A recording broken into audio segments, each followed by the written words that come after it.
Okay, here we are with Juniper.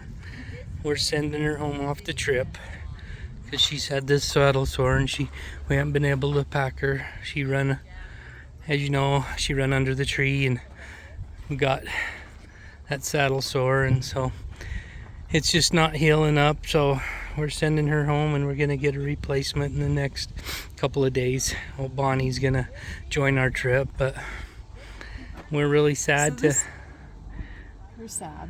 really sad to send her home. She's probably one of the most improved horses on the trip. Oh, I didn't get the story you were telling. Oh yeah.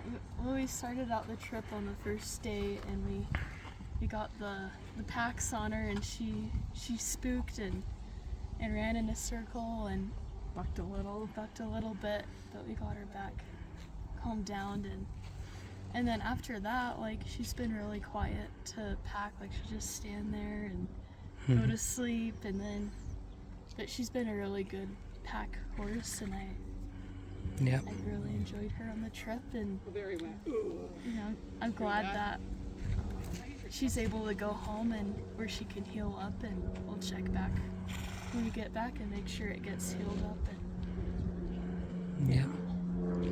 Yeah, and before we left, this horse was really questionable about even taken with her attitude and everything, but we got to a point where we felt like the trip we could get her sound enough to where we could use her, but it's almost like she found her purpose in life, and she's been, like Clara said, really sound.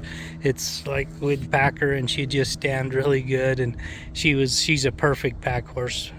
Clara hasn't rode her yet, but this was to help calm her down to where now she's perfect to start that next step in her life.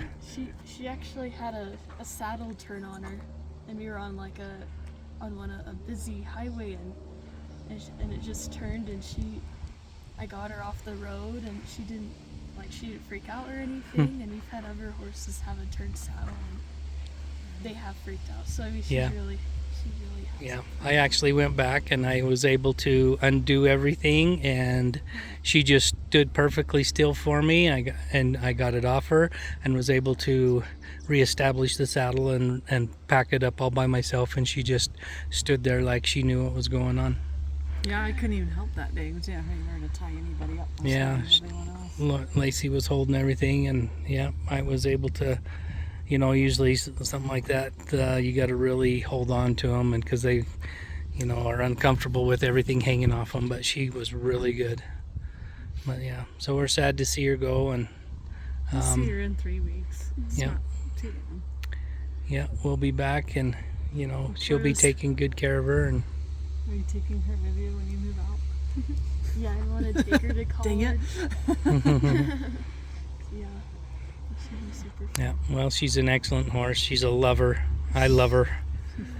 I'd love going out and loving on her because she loves you back. And she used to strike at us. She's a wild Mustang. She used to be very mean. In fact, she used to really hate me. Yeah, she sounded like me. And then... Yeah, but on this trip, and before this trip, she come around and realized I wasn't such a bad guy. And she'll leave her hay to hang out with us. Yeah. Good girl. So, yeah. We could just take her and let her run around the rest of the trip. Well, we gotta worry about a lot of things more than just her running around. But okay, well, have a good 3 weeks, Juniper. We'll be back. Here we are on day 80.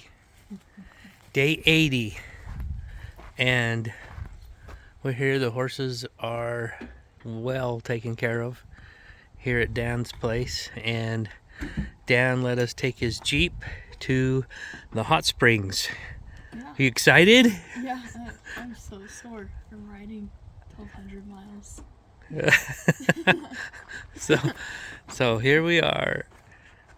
I can't get the Do you want climb in the back? Do you want Dad to do it? So here we are, getting in the Jeep, going to the hot springs. Yep. Thank you, Dan. Two Coloradans now for driving an old Jeep. Yeah. All right, we're gonna I used to- go to the hot springs. Do you,